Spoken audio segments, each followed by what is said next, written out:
순간 최고 속도 시속 288km. 이 레이싱 드론 같은 경우에는 계속 풀스피드, 저속력으로 달리기 때문에 드론의 속도만큼 드론 산업 역시 폭발적인 성장세를 보이고 있다. 차용화, 경량화, 그리고 고출력 모터에 대한 수요가 급증하고 있습니다.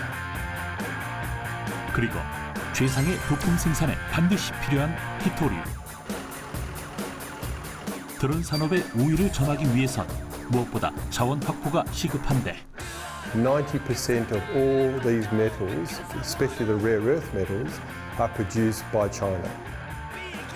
이미 히토류 자원을 독점한 중국에 맞서 우리의 자원은 얼마나 준비되어 있을까?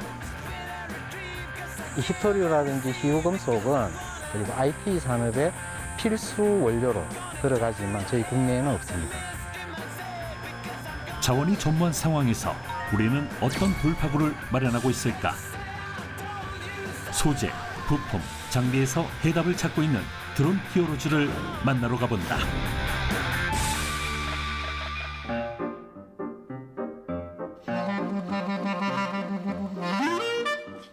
도심 외곽에 위치한 한적한 비행장.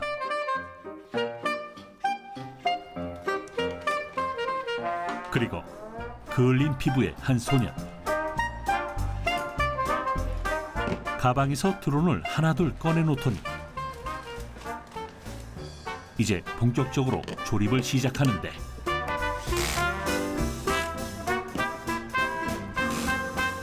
방학을 맞아 취미 활동을 하려는 걸까? 그렇다기엔 많아도 너무도 많은 드론. 드론이 작은데 취미용이에요?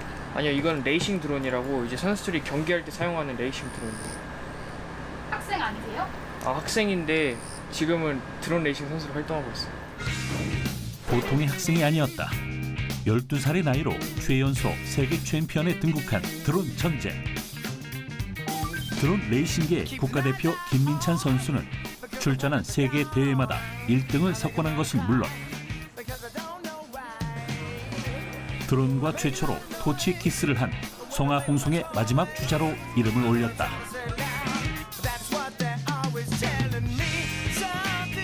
뛰어난 조종 실력 덕분에 김민찬 선수의 촬영 결과물은 수준급을 자랑하는데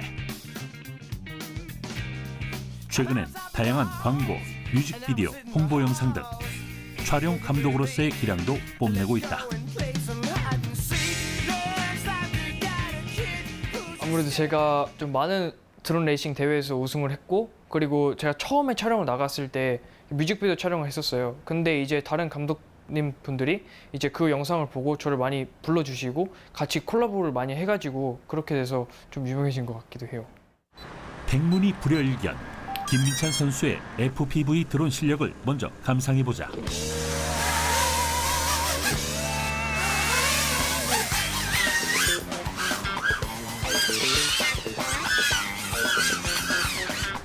손에 굳은 살이 박힐 정도로 연습한 결과 속도를 전혀 줄이지 않고도 장애물을 자유자재로 통과할 수 있게 되었고 이 기술은 김민찬 선수의 주특기가 되었다. 이게 1인칭 화면이기 때문에 좀 막 빠른 속도로 날리다 보면 굉장히 많이 어지러웠어요. 근데 저도 날리다 보니까 좀 적응을 했고 그만큼 또 재미도 따라오는 것 같아서 저는 굉장히 재밌게 하고 있어요. 드론 레이싱은 이처럼 드론의 눈으로 비행을 하며 속도 경쟁을 벌이는 하늘위의 F1. 이 레이싱 드론 같은 경우에는 계속 풀스피드, 저속력으로 달리기 때문에 배터리가 금방금방 달고 그리고 최대한 가볍게 만들기 위해서 배터리도 용량이 작은 거 써요. 그래서 지금은 거의 한 많이 달리면 2분? 뭐 그렇게밖에 안 돼서 배터리를 많이 들고 다녀야 돼요. 0.01초로 승부가 결정되는 드론 레이싱의 세계. 배터리 무게 하나까지 중요한 변수가 되다 보니 하루에도 이렇게 많은 배터리와 드론이 필요하다. 고민은 여기서 끝이 아니다. 이 여름 같은 날씨에는 모터가 한번 날리고 나면 열을 굉장히 많이 받아요. 그래서 쉽게 타기도 하고 거의 좀 타게 되면 좀 문제도 많이 발생하기 때문에 거의 한 1, 2주에 한 번 정도는 계속 바꿔주는 것 같아요. 쉬지 않고 경주하는 레이싱 드론은 모터의 수명이 특히 더 짧다. 바로 과열로 인한 손상 때문인데 온도는 모터 수명에 가장 큰 영향을 미친다. 수명 반감의 법칙을 따르면 온도가 10도 상승할 때마다 모터의 수명은 무려 절반씩 줄어든다. 드론과 부품들로 가득 찬 개인 작업실. 비행 연습을 마치고 오면 오늘 사용한 드론을 곧장 수리하는데 벌써 7년째 해온 일이라 그런지 납땜 많은 손놀림이 무척 능숙하다.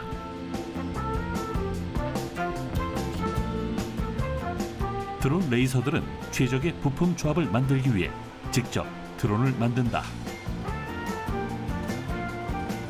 레이싱 드론 같은 경우에는 뭐 커넥터나 뭐 그런 걸로 다 돼 있지 않아가지고 이제 거의 한 95% 이상은 다 납땜이거든요. 그래서 납땜을 하지 못하면 레이싱 드론을 조립할 수가 없어요. 여기 있는 드론들이 모두 김민찬 선수의 손끝에서 탄생했다.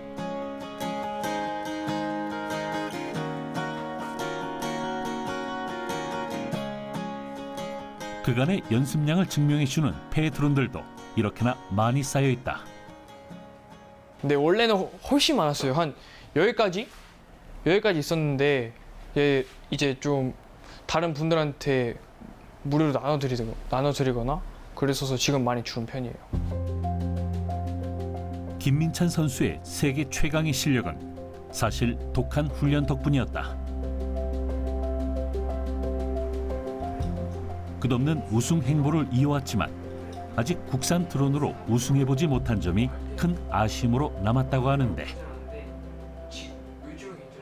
웬만한 거는 이제 거의 다 중국에서 제작이 되는데 그리고 이제 변속기, FC, 뭐 카메라, 뭐 수신기 뭐 그런 게 다 달라요. 그래서 근데 그런 거는 이제 뭐 홍콩, 뭐 중국 다 그런 쪽에서 제작되는 거라서 한국에는 그런 게 좀 없잖아요. 그래서 이제 제가 뭐 부품을 많이 미국에서 받아야 돼요. 그럼 최소 뭐 일주일이 걸린단 말이에요. 급한데 나는 그런 것들을 기다릴 때 나는 또 드론 연습하지 못하고 그런 시간들이 또 낭비가 된단 말이에요. 또 제가 어려운 게 또 미국에서 만약 부품 받았어요. 이상한 제품이 나왔어요. 근데 또 시차가 또 다르잖아요. 또 연락이 바로바로 안 된단 말이에요. 근데 한국 같은 경우에는 이제 제가 바로 연락을 할 수도 있고 급하면 이제 찾아가서 받아올 수도 있고 그런 것들을 위해서라도 한국에서 좀 많이 개발이 됐으면 좋겠어요. 이런 아쉬움은 비단 김민찬 선수만의 것은 아니다. 공공기관에서 쓰는 드론조차 5대 중 고작 1대가 국산이기 때문이다.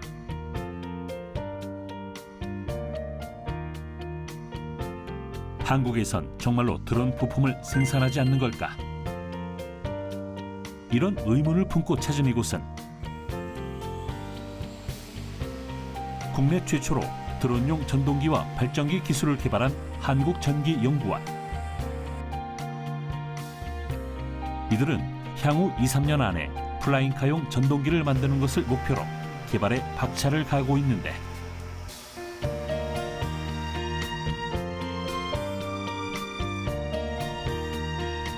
이곳에서 독자 개발한 전동기와 발전기는 범용성이 크다는 강점을 지니고 있어 드론뿐만 아니라 로봇, 전기차, 선박 등 다양한 곳에 쓰일 수 있다. 저희가 이제 10년 동안 육상 추진형 전동기 그리고 로봇 또 근래에는 드론용 전동기나 발전기들을 이제 계속 개발해 오고 있습니다. 국내 순수 기술로 KUAM의 초석을 만들겠다는 포부가 드디어 모습을 드러낸 것이다. 이거는 이제 드론 축소형이 되어 있고 여기 이제 모터가 2개가 있는데 이거는 사실 이제 다른 기체에 다 적용되는 것들입니다. 이건 이제 그 무인 택배용 기체에 적용될 전동기이고 이거는 이제 그거 플라잉카 사람을 태우는 플라잉카 축소형 모델에 적용되는 전동기입니다.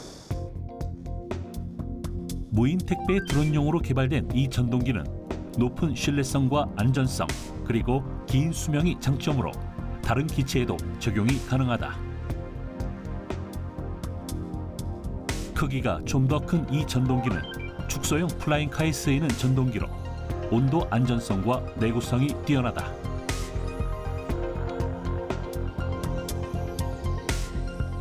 수년에 걸친 연구 성과가 드디어 빛을 발하기 시작했지만 최근까지만 해도 드론용 발전기를 국산화하지 못해 해외에서 전량 수입하던 실정이었다. 전동기나 발전기 등의 부품 국산화 개발의 어려움은 시장성과 신뢰성 문제가 크다고 봅니다. 먼저 가시적인 시장성이 보이지 않으면 부품 개발 관계자들이 적극적인 연구 투자를 꺼리게 됩니다. 그리고 국산 부품에 대한 신뢰가 없으면 시스템 엔지니어들이 사용을 하지 않으니까 부품 국산화 진행이 될 수가 없습니다. 그런데 지금은 세계적인 추세에 맞추어 국가에서 K-드론 및 K-UAM 정책을 펼친 덕분에 민수 및 군수 쪽 시장이 가시적으로 보이기 시작하고 이에 따라서 곳곳에서 연구 개발이 진행되고 있습니다. 따라서 이렇게 개발된 국산 부품들로 시스템을 구성하고 또 이제 상호 문제점들을 피드백해서 보완해 나간다면 빠른 시일 내에 부품 국산화는 이루어질 수 있다고 봅니다. 하지만 재료가 있어야 부품을 만드는 법. 저희 쪽에서 빨리 그 재료 개발을 그렇기에 한국재료연구원과 한국전기연구원은 긴밀한 협업 관계를 맺고 있다. 검토하게 되는데 혹시 이제 오늘 재료연을 방문한 이유는 공동 연구를 진행하고 있기 때문에 전동이나 발전기 관련 피드백을 드리러 왔습니다. 재료연에서 새롭게 개발하신 재료나 재료 데이터들을 제공해 주시면 저희는 그것을 바탕으로 더 좋은 전동이나 발전기를 개발하기 위한 연구를 하고 다시 그 결과를 피드백해 드립니다. 해당되고 있는 발전기 고정자. 한국재료연구원이 개발하는 재료는 바로 드론용 모터에 들어가는 연구자석. 그 연구자석은 뭐 저희들이 아시겠지만 예전부터 많이 사용을 해왔습니다. 주로 하드디스크, 컴퓨터 하드디스크 드라이브에 사용을 했었고요. 근데 최근에 어떤 산업 구조가 어떤 전기자동차, 풍력 발전, 항공 쪽으로 전환이 되면서 상당히 소형화, 경량화 그리고 고출력 모터에 대한 수요가 급증을 하고 있습니다.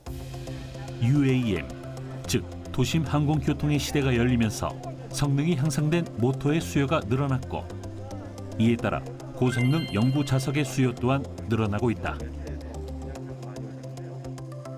연구 자석은 크게 페라이트 자석, 알리코 자석, 네오디뮴 자석으로 나뉘는데 비교적 최근에 개발된 네오디뮴 자석은 자기 에너지가 뛰어난 대신 고온에 약하다는 단점이 있는데 하지만 연구 자석 중에서 성능이 가장 강력하기 때문에 드론을 포함한 미래 교통수단에서 대체 불가 재료로 자리 잡았다. 연구자석, 특히 히트자석의 가장 큰 단점이 고온에서의 특성이 급격하게 저하한다는 문제인데 지금까지는 이런 문제를 해결하기 위해서 히토류 중에서도 상당히 고가인 중히토류를 사용해왔습니다. 네오디뮴 자석은 철, 풍소, 네오디뮴이 14대 1대2 비율로 구성되어 있다. 여기에 또 다른 히토류인 디스프로슘을 소량 첨가하면 고온 내구성까지 확보하여 UAM 산업에 적합한 새로운 자석으로 재탄생한다. 네오디뮴 자석은 히토류로 만드는데 희귀한 흙이라는 이름처럼 히토류는 수급이 원활하지 않은 데다 가격까지 매우 비싼 차원이다. 히토류에 관해 조금 더 알아보자. 이 17개의 원소가 히토류인데 가벼운 6개 원소를 경히토류로 그보다 무거운 11개 원소를 중히토류로 분류합니다.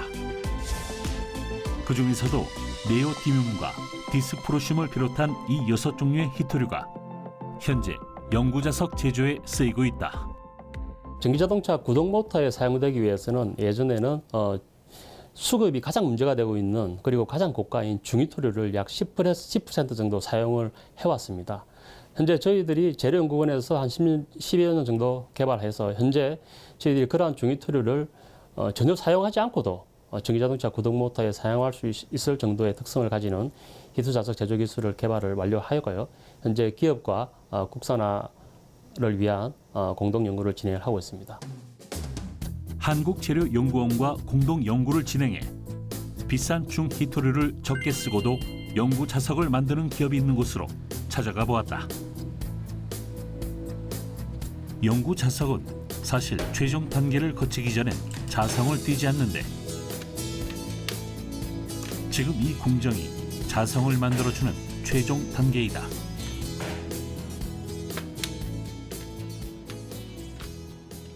예, 지금 공정은 착자라는 공정으로 연구 자석에 자기적 성능을 부여하는 공정입니다. 보시는 바와 같이 착자를 거치지 않은 연구 자석은 아무런 자기적 성능을 나타내고 있지 않습니다. 하지만 착자를 거친 연구 자석은 보시는 것처럼 손으로 제어하기 힘들 정도의 자기적 성능을 나타내고 있습니다. 도대체 무슨 원리로 인해 전혀 존재하지 않던 힘을 가진 강력한 자석이 되는 것일까? 예, 연구 자석은 자기적 성질, 즉 에너지를 가하기 전에는 어떤 특성을 나타내지는 않습니다. 왜냐하면 자기적 방향이 에너지를 가하기 전에는 무질서하게 존재하기 때문이죠. 그래서 에너지를 가하게 되면 그 배양 방향이 한쪽 방향으로 정렬하게 되고 그에 따라서 자기적 성질을 띠게 됩니다. 영구 자석이 되는 원리를 살펴보자. 우선 제조된 자석이 될 모재 속에는 무질서하게 배열된 원자 자석이 들어있는데 이 모재 주변에 강력한 전류를 흘려보내면 플레밍의 법칙에 따라 강력한 자기장이 형성되고 그 자기장에 영향을 받은 원자 자석들이 일정 방향으로 배열되어 영구히 에너지를 내는 영구 자석이 된다. 그러니까 자석의 성능이 우리가 증가하면은 모터는 세 개의 초이스를 할 수 있습니다. 하나는 모터의 출력을 올리거나 모터의 사이즈를 줄이거나 내지는 모터의 무게를 줄일 수 있습니다. 그래서 모터의 설계에 따라서 세 가지 초이스 중에 하나를 할 수 있기 때문에 모터 설계가 굉장히 다양하게 될 수 있다 이렇게 말씀드릴 수 있습니다. 모터는 드론의 추력을 담당하기 때문에 모터의 출력이 좋다는 것은 그만큼 영구 자석의 힘이 세다는 뜻이다. 눈으로는 볼 수 없는 자석의 세기를 수치로 확인해 보았다. 일반적으로 전기자동차용 마그넷 같은 경우에는 자석의 세기를 나타내는 BR 값이 있고요. BR 값은 13kgauss 이상, 자석이 고온에서 안정성을 나타내는 보자력은 25kWh 이상입니다. 이는 영구 자석의 크기를 더 줄일 수 있는 것이고 무게를 감소할 수 있는 좋은 효과가 있습니다. 작지만 강력한 영구 자석이 개발됨에 따라 하늘에서 펼쳐질 꿈의 미래는 한층 더 우리 곁에 가까워지고 있다.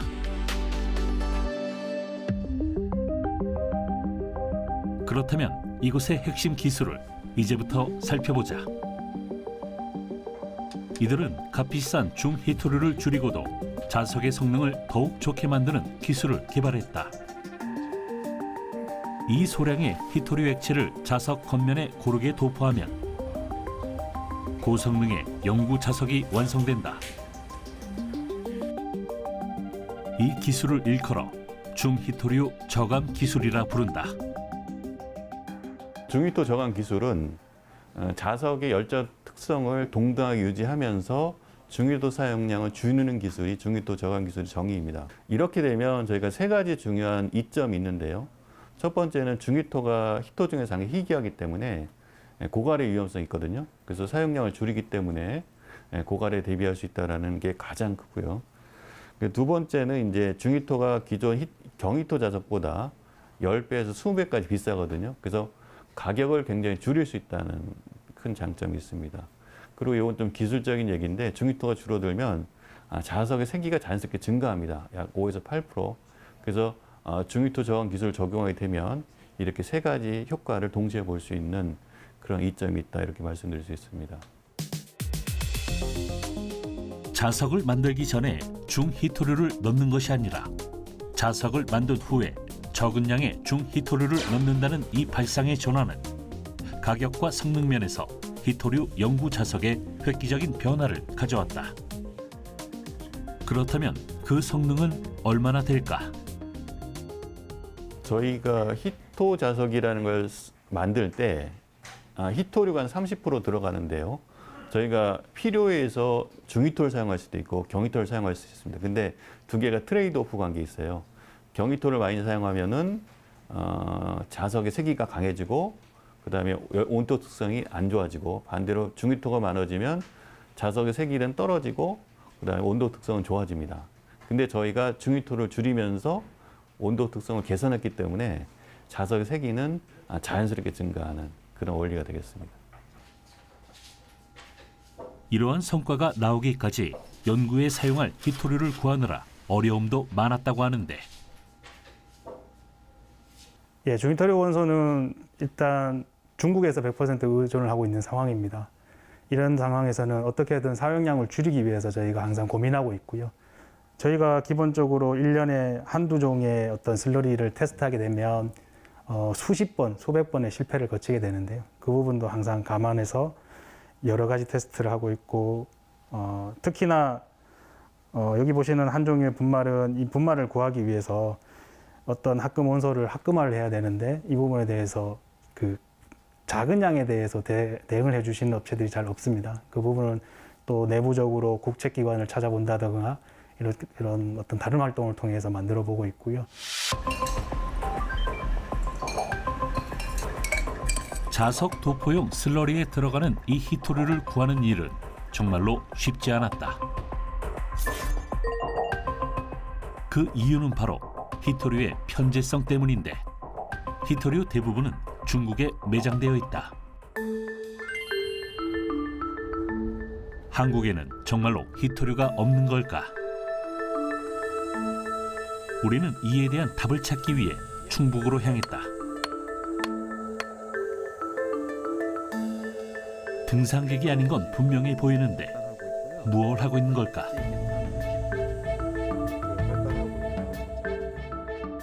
여기는 저희들이 매년 국내 광산 개발을 위한 탐사 지원을 수행하고 있는데 이들은 광물 자원을 탐사하는 팀이었다. 노천 광산에 도착하니 거대한 기계가 큰 소리를 내며 땅을 파고 있다. 뒤에 있는 기계는 탄광 시추를 위한 시추기고요. 지표에서 조사된 어떤 광채의 전체적인 분포가 지하에서도 어떻게 되는지 탐사팀의 오늘 임무는 시추.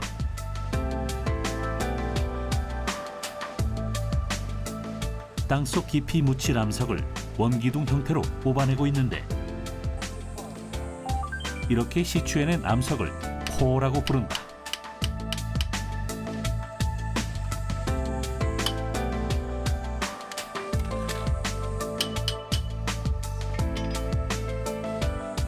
코어는 광물 자원의 주요 데이터로 쓰이기 때문에 탐사팀은 오늘 채굴한 암석들을 꼼꼼하게 분류한다. 이 안에 어떤 예를 들어서 지금 석회석인데 고품위 석회석이 어느 구간에서 어디까지 분포하고 있는지 이런 것들을 조사하려면 정확한 메다수를 갖고 있는 코어 정리를 이 지금 보이는 이 코어 박스의 상기와 같은 방법으로 항상 정리를 해야 오늘은 지하 80m 부근을 탐사했다.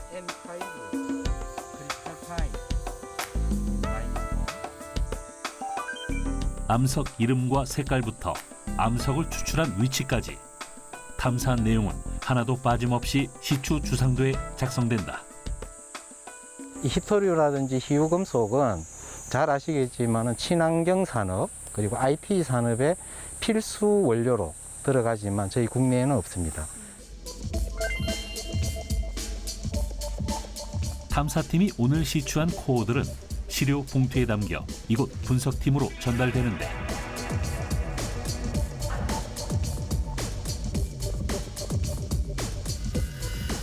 혹시 분석을 해보면 우리가 놓친 히토류가 나오진 않을까?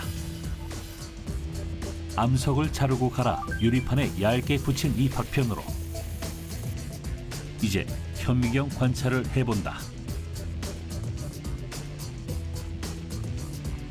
하지만 아쉽게도 우리가 기대하던 히토류는 없었다. 지금까지 히토류 매장량은 저희들이 파인 강원도 홍천 쪽에 한 2,600만 톤 정도로 팔게 되는데 그 외에 강원도 양양, 춘천, 충북, 충주 일대에 이제 부존을 하고 있다는 것으로 파악을 하고 있습니다. 근데 현재까지의 탐사 결과로 볼 때 어떤 해외, 중국이나 호주 등 외국에 비해서 경제성이 낮은 걸로 파악을 하고 있습니다. 그래서 이번엔 다른 곳으로 눈을 돌렸는데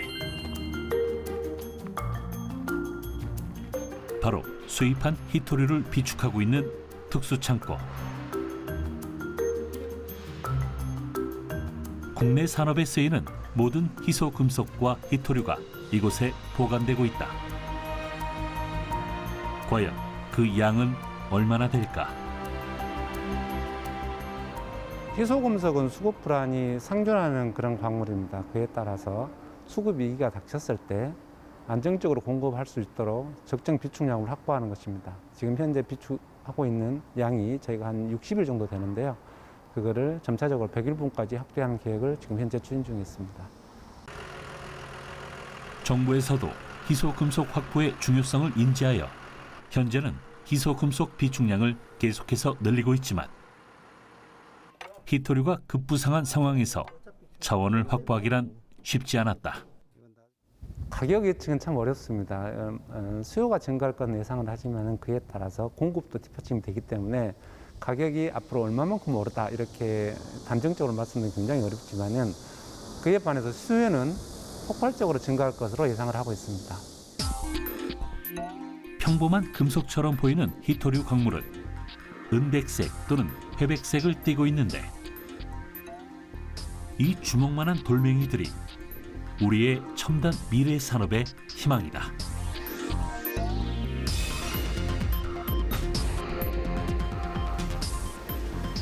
이 광물은 디스프로시움입니다.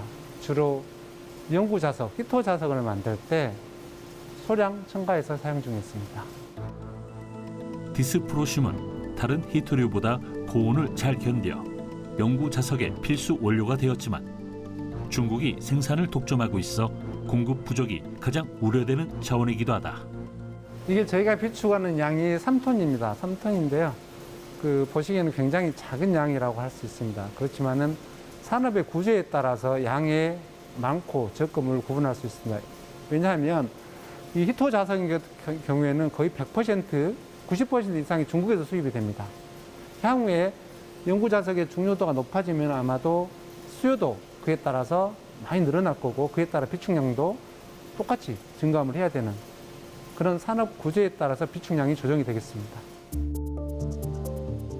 이처럼 히토류를 더 많이 필요로 하는 산업 구조의 변화로 지하자원 의존성이 높은 한국은 새로운 대책 마련이란 관문에 봉착했다. 첨단 산업의 비타민이자 4차 산업혁명의 쌀로 불리는 히토류는 미국과 중국 간 무역 갈등의 새로운 전선으로 떠올랐는데 이는 히토류 최대 생산국이자 최대 수출국인 중국이 최근 히토류에 대한 관리를 강화하며 본격적인 히토류 무기화에 나섰기 때문이다. 중국과 같은 나라에는 자원이 워낙 많은데 이런 나라에서는 경쟁 국가다 보니까 저희한테는 희유금속이라든가 히토류를 절대로 공급을 하지 않게 됩니다. 그렇게 되면 저희들은 중국보다가 비싼 원료를 사가지고 제품을 만들어서 외국에 판매를 해야 되는데 경쟁력에서 저희들이 뒤질 수가 있습니다. 이러한 중국의 행보는 자원 빈국인 한국에도 큰 영향을 미치고 있다. 드론 산업이 문제없이 성장하기 위해선 이전과는 다른 방식의 자원 확보 전략과 비축 계획이 필요해진 것인데 우리가 지금 처한 산업 현황이나 이런 것들 중에서 가장 중요한 원소들을 선정을 해야 되고 그렇다면 각 원소마다 이걸 우리가 확보하기 위한 대책이 다 다를 수밖에 없거든요. 상황이 틀리다 보니까 그러니까 그런 원소들을 선정하고 어떤 방식으로 어떤 방법으로 이 자원을 우리나라가 확보할 수 있는가 하는 것들을 협의를 통해서 같이 대책을 마련하고요. 지난 8월 이러한 배경에서 희소금속 산업 발전 대책 2.0이 발표되었다. 희소금속 산업 발전 대책 2.0입니다. 신산업의 성장 그리고 탄소 중립 추진 등으로 희소금속의 수요는 급증하는 반면 공급은 특정 국가 의존성에 자원 무기화 가능성도 큰 만큼 이에 대한 전략적인 대책이 기묘한 상황입니다. 이에 희소금속 안심국가 실현을 목표로 하여 희소금속 100대 핵심 기업을 선정하여 집중 지원해 나가고 아울러 19종의 희소금속의 비축 일수를 평균 100일로 확대하는 것을 목표로 하여 적극적으로 대응해 나가겠습니다. 우리 정부가 새로운 희토류 공급망 확보에 나서며 눈길을 돌린 나라가 있다. 바로 호주. 호주는 세계에서 희토류 생산량이 2위인 국가로 한국의 공급망 다각화 전략에 잘 들어맞았다. 지난 3월 호주와 한국 간의 협약식이 있었는데 호주 측이 희토류를 비롯한 핵심 금속과 광물 공급을 약속하며 중국의 수출 통제 움직임에 함께 대응해 나가기로 했다.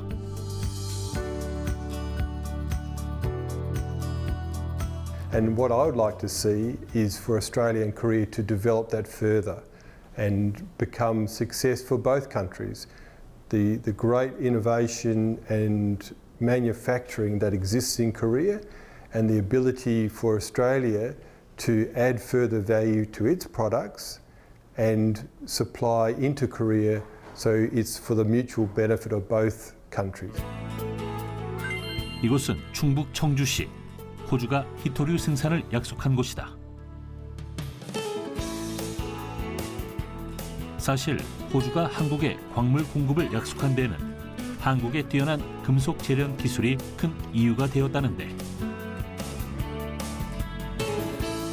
이산화탄소나 온실가스 등 환경 문제를 일으키던 기존 희토류 공정 기술과 달리 친환경적인 공정 기술을 개발해 우수성을 입증했다.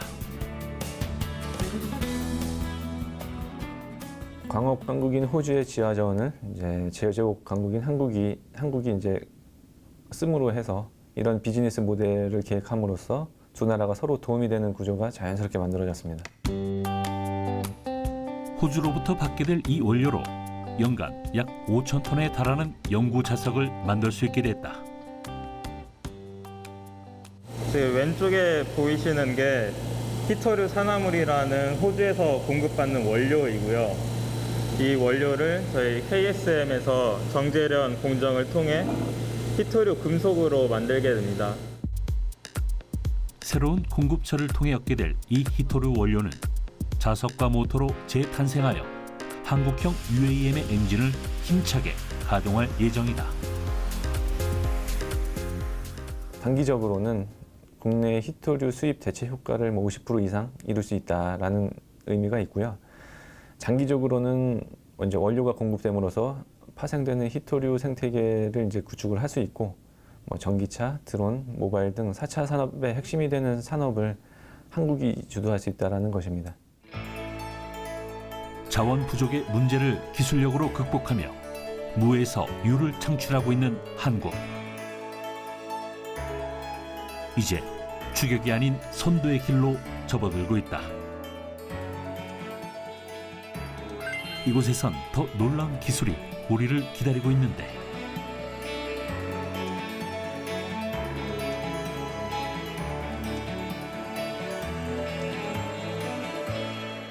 꽤나 삼엄한 보안을 지나 도착한 이곳은 실제 기업의 공장만큼이나 큰 규모를 자랑하는 연구용 공장이다.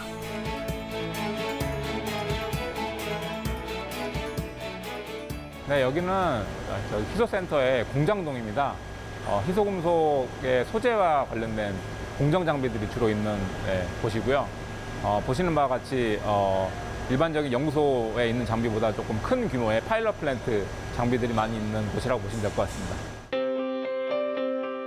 이곳은 자원 위기에 전략적으로 대응하기 위해 만들어졌는데 뛰어난 기술 개발 성과를 보이며 성장하여 현재는 해외 자원 부국들과 긴밀한 관계를 구축해오고 있다.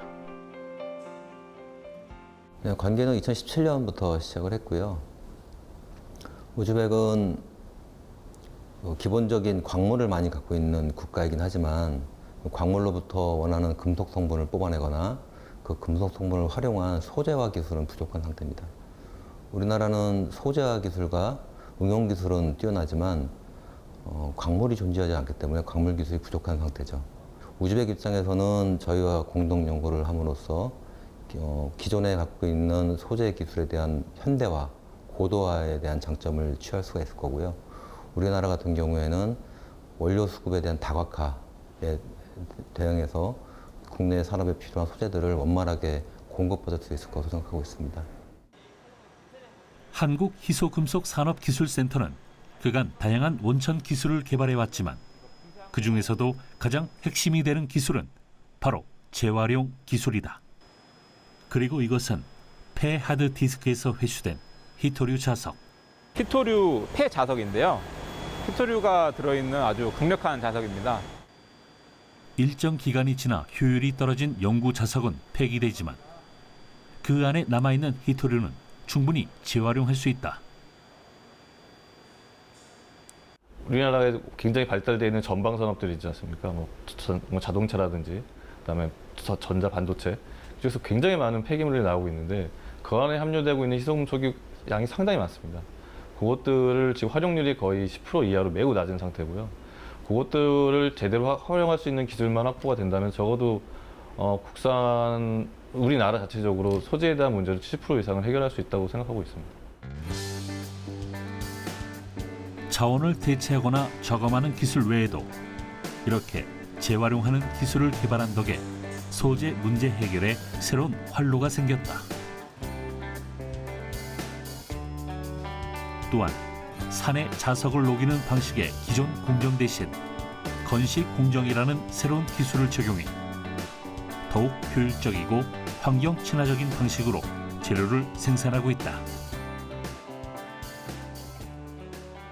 추출 과정이 이게 건식 공정이다 보니까 습식 공정에 비해서는 훨씬 간단한 편입니다.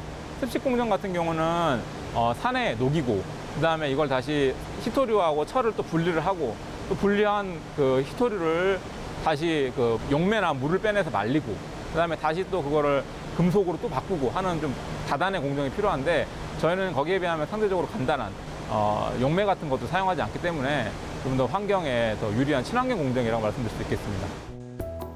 폐 영구 자석에 소금 추출제를 넣고 뜨겁게 가열하여 녹이면 히토류 원소가 추출되는데 이렇게 추출한 히토류 원소는 다시 재련을 거쳐 재생 자석으로 거듭난다. 히토류가 나지 않는 우리나라에서 국산 히토류와 히토류 자석이 만들어진 것이다. 지금은 중국이나 뭐 이런 쪽에서 히토류 영구 자석을 100% 수입을 해서 그게 전기 자동차에 들어가거나 아니면은 드론에 뭐 구동 모터 쪽으로 들어가게 되는데 이제 그거를 우리나라에서 발생하는 폐 자원에서 나오는 국산 소재를 가지고 그 국산 모터를 만들어서 경쟁력을 잃지 않고 산업의 안정성을 유지할 수 있을 것 같습니다. 이곳에선 자석에 사용되는 히토류뿐만 아니라 앞으로 첨단 산업에 쓰일 다양한 희소금속 재생 기술도 함께 개발했다. 우리나라 자체적으로 소재에 대한 문제를 70% 이상을 해결할 수 있다고 생각하고 있습니다. 그렇기 때문에 우리가 앞으로 육성하고자 하는 드론 사업이나 이런 것들에 대한 것들도 뒷받침이 굉장히 소재에 대한 뒷받침이 중요하다고 말씀드릴 수가 있겠고요. 그것들을 이런 재활용이라든지 재치저감 기술을 통해서 확보를 하게 된다면 뭐 드론뿐만 아니라 그 필요한 소재까지도 자립화가 충분히 달성될 수 있는 상황이라고 말씀드릴 수 있겠습니다. 차원 빈국이란 한계를 기술력 확보로 돌파하고 있는 우리의 드론 히어로즈. 앞으로 소재 자립화와 부품 국산화로 더 높이 날아오를 한국 드론의 미래를 기대해본다.